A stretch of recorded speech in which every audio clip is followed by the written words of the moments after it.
continuar, Señor, en esta carrera de la fe en la que todos estamos, para que podamos ser de los que permanecen hasta el final, Señor, para que podamos ser de los que perseveran hasta el fin, hasta el día de tu regreso, Señor, ese gran día, ese glorioso día que anhelamos todos los que te amamos, Señor. Te damos gracias por este tiempo en el nombre de Cristo Jesús. Amén.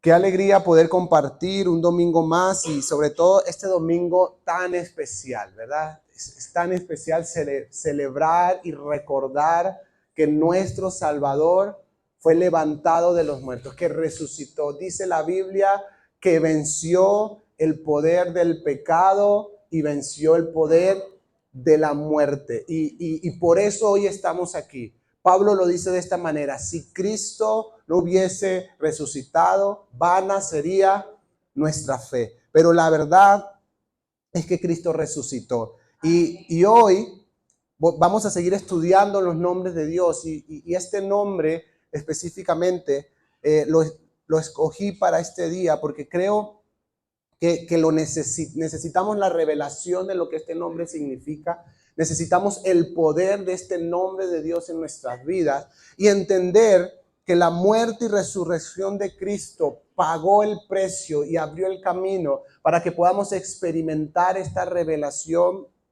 en nuestras vidas. No vamos a hablar hoy de, como lo hicimos el año pasado, si Cristo resucitó, si Cristo no resucitó. Hay hechos históricos, hay documentación.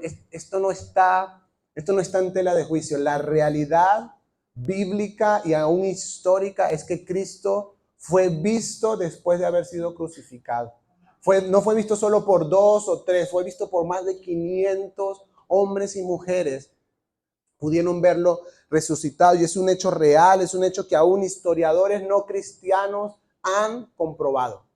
¿Sí? Y incluso no por eso dieron su corazón, no por eso creyeron, pero pudieron comprobar históricamente que esto es un hecho real. Pero hoy quiero hablar de Jehová Shalom. Creo que lo hemos oído muchas veces en las iglesias, que sabemos lo que significa, pero es necesario que en este tiempo el Espíritu Santo nos permita que sea revelado en nuestro corazón,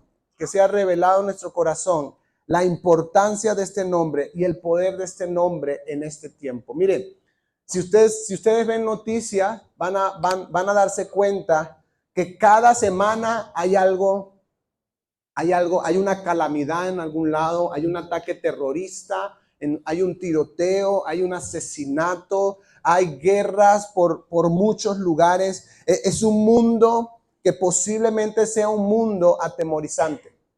Y sobre todo porque tenemos acceso a noticias nacionales e internacionales las 24 horas del día. Basta con abrir nuestro celular y vamos a poder ver que el mundo está lleno de maldad, de crímenes, de calamidades, de asesinatos, de cosas que solo, quizás a algunos les ha pasado, que solo con leer nos llenan de tristeza e incluso de rabia por la injusticia tan grande que hay en este mundo. Este es el mundo que hay, este es el mundo que existe. Pero más allá de lo que vemos en las noticias, yo creo que quizás algunos de nosotros también vivimos crisis, agonías y guerras en nuestras familias.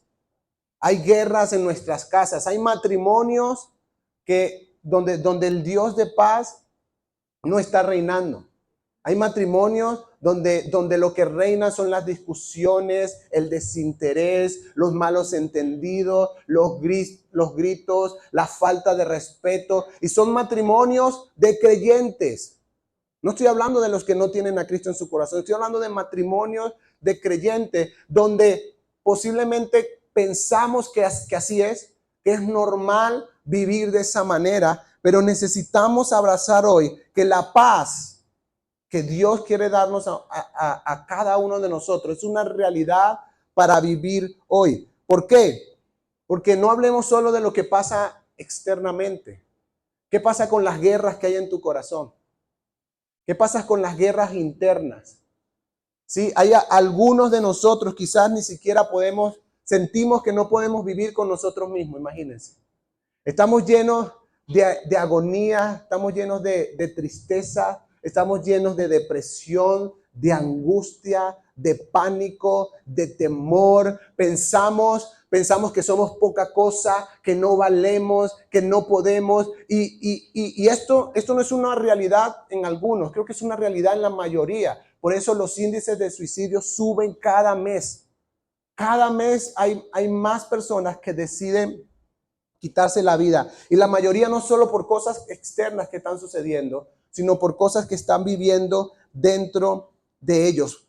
Le podemos poner un nombre, el que queramos, a este tiempo, pero vivimos en tiempos de guerra, vivimos en tiempos de maldad, vivimos en tiempos de crisis, vivimos en tiempos de calamidades y pareciera que la paz es algo hoy inalcanzable. Pareciera ahora en la paz es un artículo de lujo, un artículo que solo algunos pueden tener, que solo algunos pueden alcanzar. Pero si somos realistas con nosotros mismos, pareciera que no hay manera de que podamos tener paz.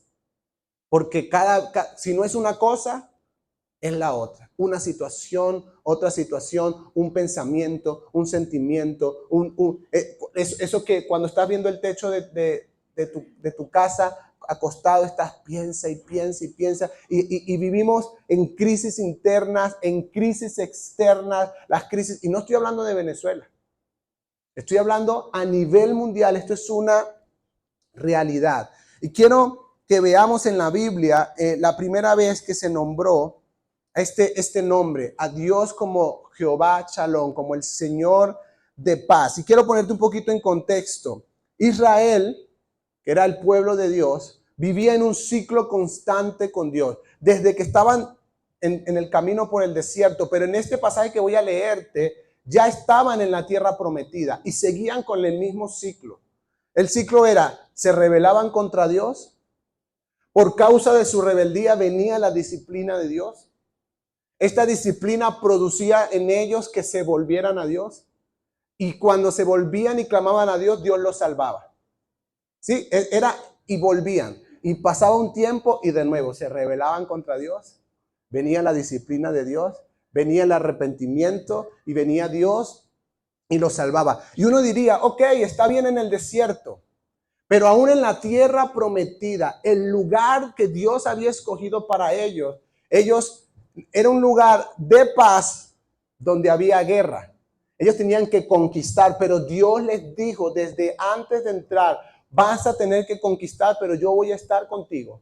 No, nadie te podrá hacer frente. Vas a tener que echar al amorreo, al jebuseo, pero yo lo voy a hacer. Vas a lograrlo, vas a poder hacerlo. Y pero cuando se rebelaron contra Dios, Dios permitió que los pueblos, los cuales ellos tenían que echar fuera, dominaran ese pueblo, sean dominados por ellos como disciplina de Dios. Y quiero leerte el pasaje, si me puedes seguir ahí en las pantallas, está en Jueces 6 del 1 al 24.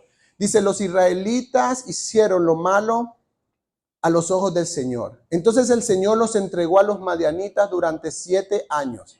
Los madianitas eran tan crueles que los israelitas hicieron escondites en los montes, en las cuevas y en lugares fortificados. Cada vez que los israelitas sembraban sus cultivos, venían saqueadores de Madián y Amalek y del pueblo del oriente y atacaban a Israel. Acampaban en territorio israelita y destruían las cosechas hasta la región de Gaza. Se llevaban las ovejas, las cabras, el ganado y los burros y dejaban a los israelitas como sin qué comer. Esto pasó 7 años. Por 7 años Dios permitió esto para el pueblo de Israel. Estas multitudes enemigas que venían con sus animales y sus carpas eran como una plaga de langosta. Llegaban en numerosas manadas de camellos imposibles de contar y no se iban hasta que la tierra quedaba desolada. Así que Israel se moría de hambre en manos de los madianitas. Entonces los israelitas clamaron al Señor por ayuda. Cuando clamaron al Señor a causa de Madián, el Señor les envió un profeta que dijo al pueblo de Israel, esto dice el Señor Dios de Israel, Yo te saqué de la esclavitud de Egipto, te rescaté de los egipcios y de todos los que te oprimían. Expulsé a tus enemigos y te di sus tierras. Y te dije, yo soy el Señor tu Dios. No debes rendir culto a los dioses de los amorreos en cuya tierra ahora vives. Pero no me hiciste caso. Después, el ángel del Señor, es que la Biblia en el Antiguo Testamento habla de el ángel del Señor, no un ángel de parte del Señor, sino el ángel del Señor. Es lo que en teología se conoce como teofanía o la aparición de Cristo en el Antiguo Testamento, antes de ser revelado en carne. ¿Ok? Entonces, el ángel del Señor vino y se sentó debajo del gran árbol de Ofra que pertenecía a Joás, del clan de Abiezer. Gedeón, hijo de Joás, estaba trillando trigo en el fondo de un lagar para esconder el grano de los madianitas, porque ya vimos lo que estaba pasando. Medio tenían algo de cosecha y llegaban a saquear, llegaban a robar, y él estaba escondido haciendo eso. Entonces el ángel del Señor se le apareció y le dijo, guerrero valiente, el Señor está contigo. Y la respuesta de Gedeón es la siguiente: Señor, respondió Gedeón, que es posible la respuesta de muchos de nosotros cuando vemos algunas cosas en nuestra vida. Si el Señor está con nosotros, ¿por qué nos sucede todo esto? ¿Y dónde están los milagros que nos contaron nuestros antepasados? ¿Acaso no dijeron, el Señor nos sacó de Egipto, pero ahora el Señor nos ha abandonado y nos entregó en manos de los madianitas? Y la respuesta de Gedeón es posiblemente la respuesta de nosotros muchas veces en distintas circunstancias. Si Dios está conmigo, ¿por qué está sucediendo esto? Si Dios está con nosotros, ¿por qué? ¿Por qué estás permitiendo todo esto? Y para él, la realidad que él podía entender era que Dios había abandonado al pueblo de Israel y los entregó en manos de los madianitas. Versículo 14. Entonces el Señor lo miró y le dijo, ve tú con la fuerza que tienes y rescata a Israel de los madianitas. Yo soy quien te envía. Entonces, más allá de lo que él podía entender de lo que estaba sucediendo, Dios vino por medio del ángel del Señor, del mismo Cristo, a decirle, quiero traer libertad y lo voy a hacer a través de tu vida. Y la respuesta de él, pero Señor, respondió Gedeón, ¿cómo podré yo rescatar a Israel? Mi clan es el más débil de toda la tribu de Manasés. Yo soy el de menor importancia de mi familia. Y el Señor le dijo, yo estaré contigo y destruirás a los madianitas como si estuvieras luchando contra un solo hombre. Dios le prometió su presencia, Dios le prometió victoria. Le dice, yo voy a estar contigo. Y no importa cuántos sean, los vas a destruir como si fuesen un solo hombre. Si de verdad cuento con tu favor, respondió Gedeón, muéstrame una señal para asegurarme de que es realmente el Señor quien habla conmigo. Por si acaso. Porque esta tarea está como difícil. No vaya a ser que yo me esté confundiendo aquí y esté escuchando, ¿verdad? Entonces necesito, no te vayas hasta que traiga mi ofrenda. Y el ángel respondió, aquí me quedaré hasta que regreses.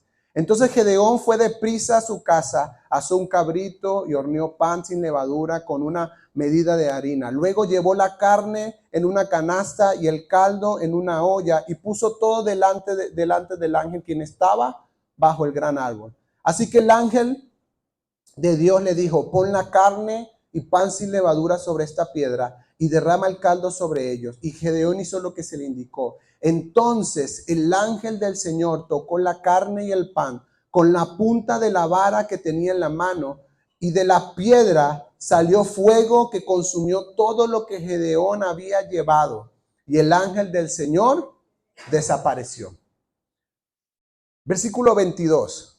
Cuando Gedeón se dio cuenta de que realidad era el ángel del Señor, clamó, oh Señor soberano, estoy condenado. He visto cara a cara al ángel del Señor. Y ustedes lo hemos hablado otras veces. Esta era la reacción muchas veces de los hombres cuando se encontraban con Dios. Decían, hasta aquí llegué. ¿Por qué? porque estoy delante del Señor. Había un temor profundo. Ellos tenían el entendimiento que su pecado ponía separación entre ellos y Dios, que su pecado era sinónimo de muerte para ellos, que delante del Señor no podía haber un pecador sin que llevara muerte. Entonces quedó como, pero el Señor le dijo, no te preocupes, le contestó el Señor, no tengas miedo, no morirás. Entonces Gedeón construyó un altar al Señor en ese lugar y lo llamó Yahvé Shalom o Jehová Shalom, que significa el Señor es paz. Ese altar sigue en Ofra, en la tierra del clan de Abiezer, hasta el día de hoy. Y quiero llamar tu atención, hoy vamos a ver 3 puntos rápidamente, pero quiero llamar tu atención a lo siguiente. Para Gedeón fue suficiente entender que la presencia de Dios estaba con él, que Dios le había prometido victoria y era suficiente una promesa y una presencia para decir, el Señor es mi paz. No habían cambiado ninguna circunstancia en ese momento. No había ganado ninguna batalla, no había hecho nada, pero la revelación de la presencia de Dios y de las promesas de que el Señor iba a estar con él y le daría victoria fue suficiente para llenar su corazón de paz. Levantó un altar y el nombre que vino para él fue Yahvé Shalom. Dios es paz. Dios es mi paz. Y el problema de Israel, como lo pasó en el desierto y pasó en la tierra prometida muchas veces, fueron los ídolos de los otros dioses.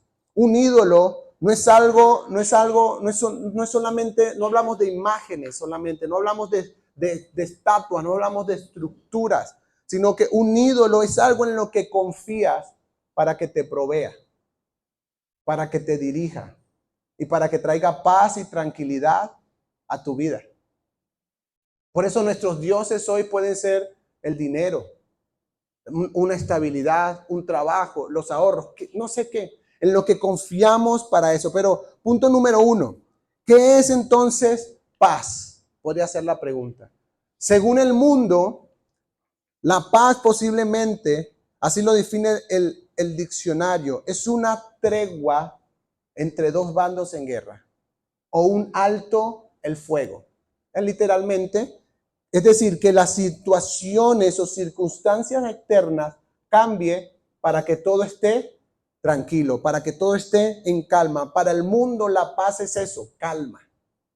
¿Sí? Usted piensa en paz o dibuje la paz en su mente. Usted se va a imaginar un río así, cálido, un atardecer, el viento soplando, y usted acostado, sin preocupaciones, con una bebida en la mano, con el paragüita. ¿Sí?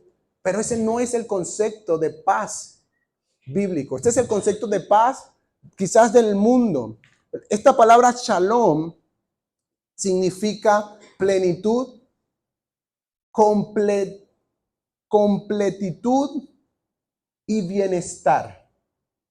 No es solo calma, no es solo que todo esté tranquilo, significa tener las cosas bien alineadas y en orden según la voluntad de Dios. Pero no externamente, en nuestro corazón. Gedeón dijo, ok, Dios está conmigo, Dios va a defendernos, Dios va a traer libertad. Esta es la promesa de Dios y voy a tener su presencia, es suficiente para tener paz. Quiero que sepas que la paz será la carta de presentación del anticristo. La paz será su propuesta para todas las naciones, para este hombre que se levantará como el máximo gobernante del mundo. Y su carta de presentación va a ser: yo soy capaz de traer la paz que necesitas. Porque todo el mundo, miren, la búsqueda de la paz no es algo de nuestros tiempos. Ha trascendido las eras, las épocas. Desde que el hombre existe, el hombre tiene una necesidad de paz, de estabilidad, de tranquilidad. Todos necesitamos eso. Y mientras el mundo avanza, parece cada vez más difícil alcanzarlo. Y va a llegar un hombre un día que yo soy de los que cree que lo vamos a ver. Va a llegar un hombre un día y va a decir, yo tengo la posibilidad y la capacidad de traer paz mundial. Y esa será su carta de presentación. Y vendrá con pruebas, vendrán con acuerdos de paz imposibles de hacerse. Que el mundo va a lograr acuerdos de paz entre religiones, va a lograr acuerdos de paz entre naciones que han vivido en guerra desde su existencia. Él lo va a lograr y va a decir, yo soy capaz. Y el mundo, dice la Biblia, va a ceder el gobierno de todo a este hombre. ¿Por qué? Porque el mundo va a estar desesperado por paz.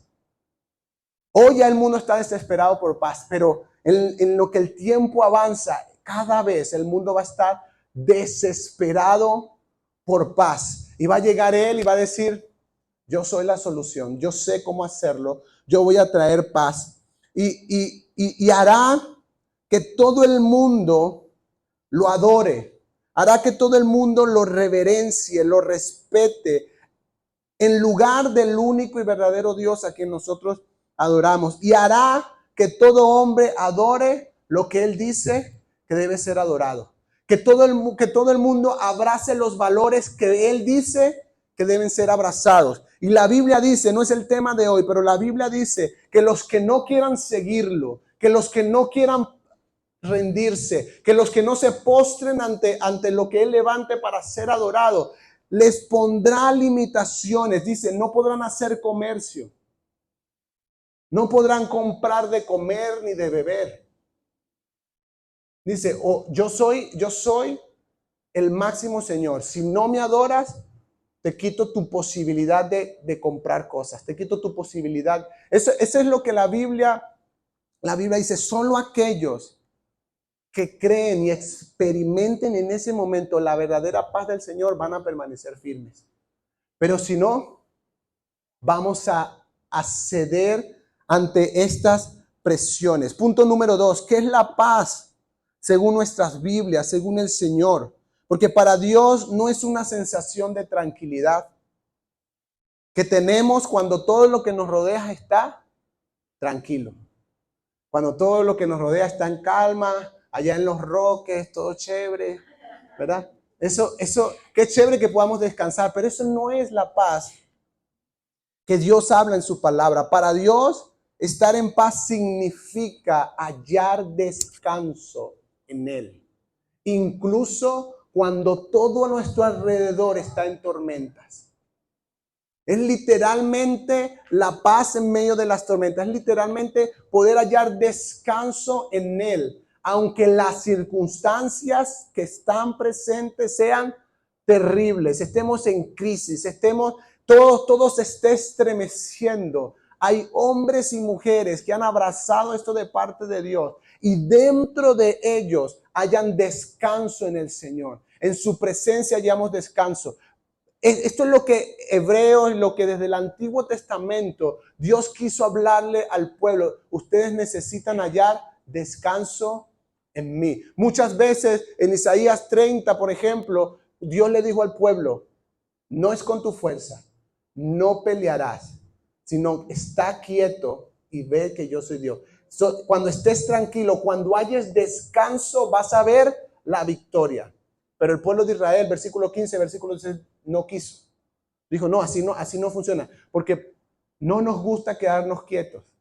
No nos gusta quedarnos tranquilos. No estoy diciendo que ahora te cruces de brazos. No, necesitamos aprender a encontrar el descanso en Dios, como le pasó a Gedeón. Versículo 24, se los vuelvo a leer. Entonces Gedeón construyó un altar en ese lugar y lo llamó Yahweh Shalom, que significa el Señor es paz. Ese altar sigue ahí en Ofra. No era suficiente dos cosas. La promesa de la presencia de Dios. Que quiero decirte que el Nuevo Testamento dice que es una promesa para ti que eres creyente. Jesús dijo, yo estaré contigo todos los días hasta el fin del mundo. Lo mismo que le dijo a Gedeón. Jesús dijo, yo voy a estar contigo. La promesa de victoria. Jesús dijo, Romanos capítulo 16, 20, es solo por poner un texto, pero hay muchos que lo dicen. El Dios de paz, diga conmigo, el Dios de paz, pronto aplastará a Satanás bajo los pies de ustedes. Esto es una promesa de Dios. Para Gedeón fue suficiente la promesa de su presencia y la promesa de la victoria para hallar paz en el Señor, aunque las circunstancias no habían cambiado. Él comenzó, y es curioso, porque primero halló paz para ir a la guerra. Parece contradictorio, no, pero no es contradictorio. Nuestras peleas, las peleas que la Biblia dice que ahora no peleamos contra carne y sangre, sino contra principados y potestades, no las hacemos atribulados, no las hacemos en guerra, no las hacemos en crisis, las hacemos llenos de la paz de Dios, de esta confianza inexplicable, porque la Biblia dice que esta paz sobrepasa todo entendimiento. Nadie lo puede entender. Por eso no te lo puedo explicar completamente. Porque es una paz que solo viene de Dios. Que todo está oscuro, todo está en crisis y tú estás tranquilo. Porque eso se llama confianza en el Señor. Se llama confiar en Dios. Gedeón lo vivió y pudo expresarlo levantando ese altar. Y quiero decirte con este punto número 3, que la paz es un regalo para los hijos de Dios. No es inalcanzable. De hecho, es un regalo. De hecho, está disponible para cada creyente. Está disponible para cada persona. Pero como cualquier regalo, tú tienes la opción de recibirlo y abrirlo o de recibirlo y guardarlo. Yo te puedo regalar algo muy bonito, pero si nunca lo usas, es como si no lo tuvieras. Es como si no te perteneciera. Ahí está bonito en el closet. Pero Dios anhela que esto que es un regalo para los hijos de Dios, hoy pueda ser una realidad en cada uno de nosotros. Para esto murió Cristo. Cristo murió para hacer la paz. Número 1, entre Dios y los hombres, entre los gentiles y los judíos. Jesús trajo y permitió que hubiese paz, aunque por palabras del mismo Jesús, él dijo, durante mi tiempo en la tierra yo no vine a hacer paz, sino la guerra, que el padre se ponga contra su hijo, que el hijo se ponga contra su padre. ¿Por qué? Porque habla de que cuando decidimos seguir a Cristo va a haber oposición.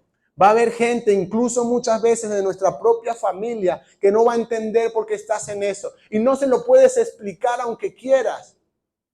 No le puedes explicar, es que he hallado descanso, he hallado paz, he hallado tranquilidad, he hallado eso que llena el vacío profundo que había en mi corazón. Y Jesús quiere, Dios quiere, el Espíritu Santo, que podamos entender que esto es un regalo disponible hoy para nosotros. Juan 14, 27, Jesús lo dijo así, les dejo un regalo. ¿Paz en dónde? La mente y en el corazón. No paz afuera, paz adentro. Paz en la mente, paz en el corazón. Cuando lees las noticias que esto se va a poner peor, que no sé qué, tú dices, Dios está conmigo. Y Dios va a estar conmigo. Me ha provisto hasta hoy, me seguirá proveyendo. Eso es paz. Por eso la Biblia dice que el hombre de Dios no tiene miedo a las malas noticias. Porque está confiado, porque descansa en el Señor. Sigue diciendo Jesús, la paz que yo les doy es un regalo que el mundo no puede dar. Así que quiero que sepas por boca del mismo Jesús que no hay nada en el mundo que pueda generarte y darte la paz que tu alma necesite. No existe. El mundo no te puede dar este tipo de paz. Porque podrás tener mucho dinero, pero siempre vivirás con el miedo de perderlo. Siempre vivirás con el miedo de que te roben. Siempre estarás lleno. Hay gente con mucho dinero, pero igual no tiene paz. La paz no está ahí. Y Jesús dice, esta paz que yo te doy como regalo no te la puede dar el mundo. No hay nada, no existe ninguna oportunidad. Así que no se angustien ni tengan miedo. Juan 16:33, unos capítulos más adelante, Jesús sigue diciendo, les he dicho todo lo anterior para que en mí tengan paz.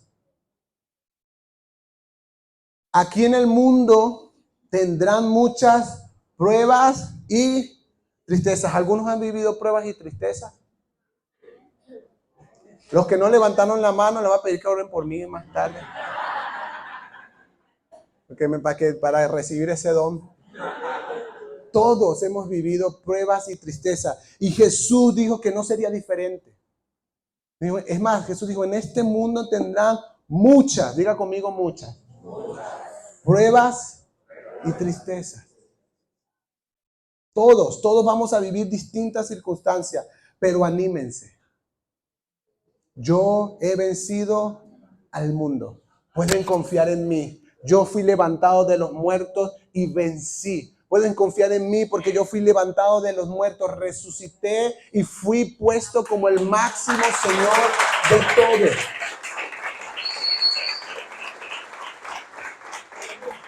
En Juan 20, del 19 al 22, ya Jesús había resucitado. Y ese domingo, dice la Biblia, al atardecer, los discípulos estaban reunidos con las puertas bien cerradas, porque ¿cómo estaban? Con paz. No. Porque tenían miedo de los líderes judíos. De pronto Jesús estaba de pie en medio de ellos. ¿Y cuál es su primera palabra? La paz sea con ustedes. Mire, Jesús les dijo a sus discípulos, vayan y prediquen. Y cada lugar que pisen, cada vez que toquen una puerta y le den entrar, ustedes van a decir esto: la paz sea en este hogar. La paz es el máximo regalo que Cristo nos dejó para que podamos vivir y enfrentar las distintas circunstancias en nuestra vida.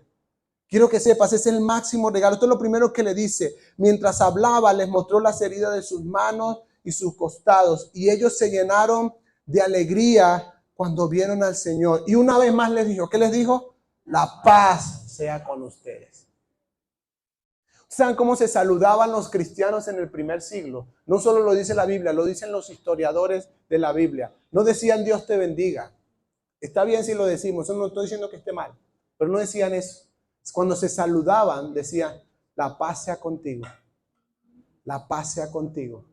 Después eso lo adoptaron en algunas religiones como un cliché, como una palabra más. Pero era un saludo de los primeros cristianos.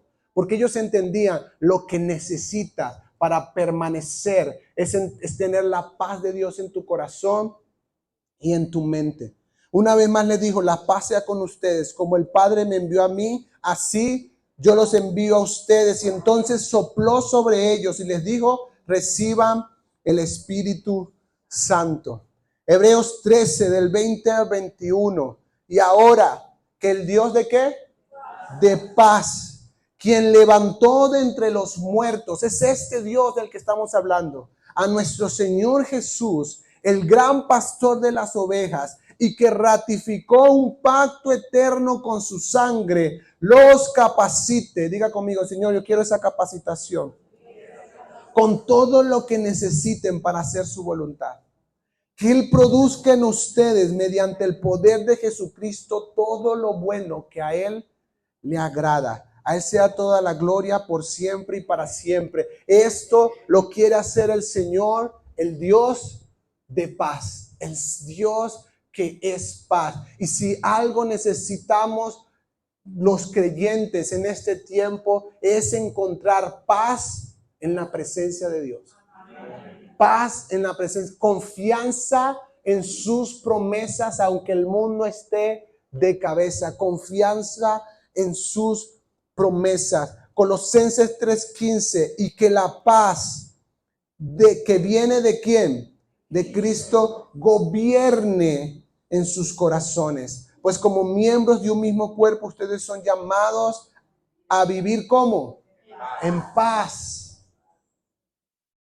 Por eso el Nuevo Testamento es tan enfático en que no debería existir divisiones. que no deberían existir discordia, no que no deberían haber diferencias, no, eso va a haber. Pero por eso Dios estableció cosas, dijo, claro que sí, si tienes una diferencia con alguien, ve y habla con esa persona. Ponte en paz. Pablo lo decía así, mientras dependa de ustedes, estén en paz con todo el mundo. Mientras dependa de ustedes, habrá gente que después no quiere, pero mientras dependa de ustedes, estén en paz con todos. Porque en paz podemos entender mayormente los propósitos de Dios. Podemos entender mayormente esa capacitación que Dios quiere traer a la vida de cada uno de nosotros. Y quiero terminar este tema con el siguiente texto, Mateo 11, 28, 30, porque lo hemos estado leyendo, pero quiero volverlo a declarar. No, el mundo no puede darnos esta paz, solo Cristo puede darnos la paz que nuestros corazones necesitan. Paz en la mente, paz en el corazón, descanso, confianza. Solo la palabra de Dios y Cristo en nuestra vida puede producir eso. Esa paz que sobrepasa todo entendimiento. Deberíamos estar quejándonos como todo el mundo, deberíamos estar molestos como está todo el mundo, deberíamos estar hablando tonterías como está hablando todo el mundo, pero nuestra mente y nuestro corazón están llenos de paz. Y por eso podemos bendecir, y por eso podemos declarar la palabra de Dios, y por eso podemos decir, claro que sí, pero aunque pase por valle de sombra y de muerte, no temerá mi corazón, porque el Señor está conmigo. No importa qué va a ocurrir en el futuro, no sé, pero yo estoy seguro de algo, el Señor va a estar conmigo. No sé si todo va a estar bien, no sé si todo va a estar mal, si va a estar al revés, al derecho, no sé cómo voy a estar, pero sé una cosa, el Señor estará conmigo y me dará victoria. Me ayudará aún en mis momentos más débiles. Recibiré su ayuda, recibiré su mano para levantarme. Mateo 11 del 28 al 30 dice, vengan a mí ustedes que están cansados y agobiados. ¿Hay algunos aquí que han estado así alguna vez en su vida? Cansados, agobiados, desesperados, llenos de angustias, llenos de qué voy a hacer mañana, qué voy a hacer con esto, qué voy a hacer con lo otro. ¿Qué hago con mi esposo? ¿Qué hago con mi esposa? ¿Qué hago con el trabajo? ¿Qué hago con el dinero? ¿Qué hago con la comida? ¿Qué hago con la casa? ¿Qué hago con el carro? ¿Qué hago? Agobiados. Jesús dice, vengan ¿a dónde? A mí. Todos los que están cansados y agobiados, y yo les daré descanso. Carguen con mi yugo y aprendan de mí, pues yo soy apacible y humilde de corazón, y encontrarán descanso para sus almas, porque mi yugo es suave y mi carga es ligera. No existe otro lugar donde podamos hallar paz, sino acercándonos a Cristo, acercándonos a la presencia de Dios. Por eso necesitamos confesar que Él es el Señor. Por eso necesitamos creer con nuestro corazón que fue levantado de los muertos. Porque eso es lo que dice el versículo completo. El versículo completo no dice, el que confiesa con su boca que Jesús es el Señor es salvo. No, el versículo completo dice, el que confiesa con su boca que Jesús es el Señor y cree en su corazón que fue levantado de los muertos es salvo. Necesitamos solo acercarnos a Él. Y cada vez, yo sé que vas a tener momentos porque yo los tengo, pero cada vez que te sientas agobiado, cansado, cargado, atribulado, desesperado, no hay un lugar más seguro al que puedas ir, sino encerrarte en tu cuarto, doblar tus rodillas y decir, yo vengo a ti, Cristo, porque solo tú puedes darme paz. Y quiero que tomemos un tiempo ahorita para orar, para tomar la cena del Señor. Así que les voy a pedir que por favor vayamos trayendo los elementos de por qué lo hacemos y si deberías o no hacerlo. No soy yo nadie para decírtelo, es decisión tuya, pero la Biblia sí dice que debes examinarte. Te voy a explicar en 5 minutos. Te lo voy a leer primero. Yo recibí del Señor lo mismo que les transmití a ustedes, que el Señor Jesús, la noche en que fue traicionado, tomó pan y después de dar gracias lo partió y dijo: este es mi cuerpo entregado por ustedes, hagan esto en memoria de mí. De la misma manera tomó la copa después de cenar y dijo: esta copa es el nuevo pacto en mi sangre, hagan esto cada vez que beban de ella en memoria de mí. Porque cada vez que comen este pan y beben esta copa, dice la Biblia, proclaman la muerte del Señor hasta que Él venga. Por lo tanto, cualquiera que coma el pan o beba de la copa del Señor de manera indigna, será culpable de pecar contra el cuerpo y la sangre del Señor. Así que cada uno, dice la Biblia, debe examinarse a sí mismo antes de comer el pan y beber la copa, porque el que come y bebe sin discernir, diga conmigo discernir, el cuerpo come y bebe para su propia condena. Por eso hay entre ustedes muchos débiles y enfermos, e incluso varios han muerto. En la cultura judía, porque es que no lo vamos a entender si no estamos si no pensamos en la cultura. En la cultura judía, cuando un hombre quería proponerle matrimonio a una mujer, iba y hablaba con el papá primero. Y había lo que se denominaba una dote. Él tenía que pagar, había un precio para, si él le daba el permiso, había un precio que él debía pagar. Pero escúchame porque esto es el verdadero significado de lo que Jesús hizo en esa cena. Venía el hombre y cuando tenía el permiso del papá, iba a donde la dama y llevaba una copa de vino.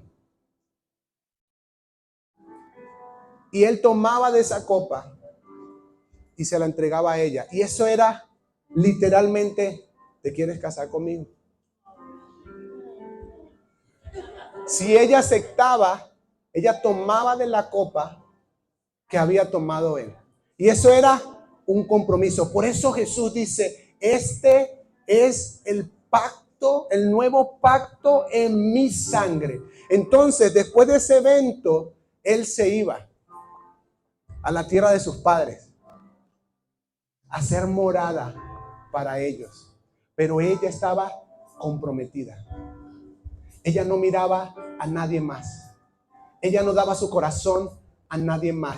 Por eso Pablo dice: necesitas discernir. Porque cada vez que tomas la cena del Señor, estás diciendo algo: yo estoy comprometido contigo, Dios. Yo estoy comprometido contigo. Yo no le voy a dar mi corazón a nadie más. Yo te estoy esperando. Esa mujer esperaba.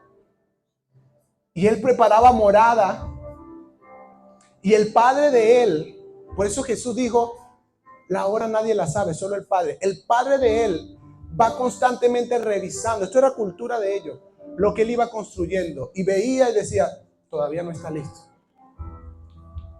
Y cuando el padre decía: ahora sí, él volvía por ella. Por eso Pablo dice, y el mismo Jesús dice: cada vez que haces esto, anuncia mi muerte, anuncias que yo me he ido, pero también anuncias que vengo pronto, que vengo por ti, que estoy comprometido contigo. Y mi sangre, el pacto de mi nueva sangre es: yo estoy comprometido contigo. Y lo único que espero de ti es que estés también comprometido conmigo. Este es el significado de la cena. Por eso Pablo dice: no la tomes indignamente, examínate, porque si no estás comprometido con el Señor, si sigues viviendo una vida de pecado, si sigues tomando tus propias decisiones, si sigues haciendo lo que se te da la gana, Pablo dice: mejor no la tomes hasta que estés seguro de que tú has decidido compartir este pacto. Porque Jesús está comprometido. Él entregó su vida. Y él le dijo a sus discípulos: me voy a hacerles morada. Voy a prepararles el lugar. El Padre va a decir cuándo es el día y la hora, pero yo voy a estar trabajando. Pero vengo por ti. Estoy comprometido. Y cada vez que tomas la cena del Señor, le estás diciendo: yo quiero casarme contigo. Le estás diciendo: yo quiero vivir contigo para siempre. Y voy a poner todo. Yo sé que somos débiles, pero voy a hacer todo lo que pueda para vivir comprometido contigo, para no ceder ante las tentaciones y ante el pecado. Esto es la cena del Señor. Por eso Pablo, ni siquiera Pablo establece, escúchame bien, Pablo no establece qué te lo impide y qué no. Él dice, examínate a ti mismo. Tú eres el que conoce tu corazón. Si estás comprometido con el Señor, toma la cena. Pero si no, dice Pablo, mejor abstente porque lo estás haciendo indignamente sin discernir qué es lo que significa que Él fue entregado por nosotros.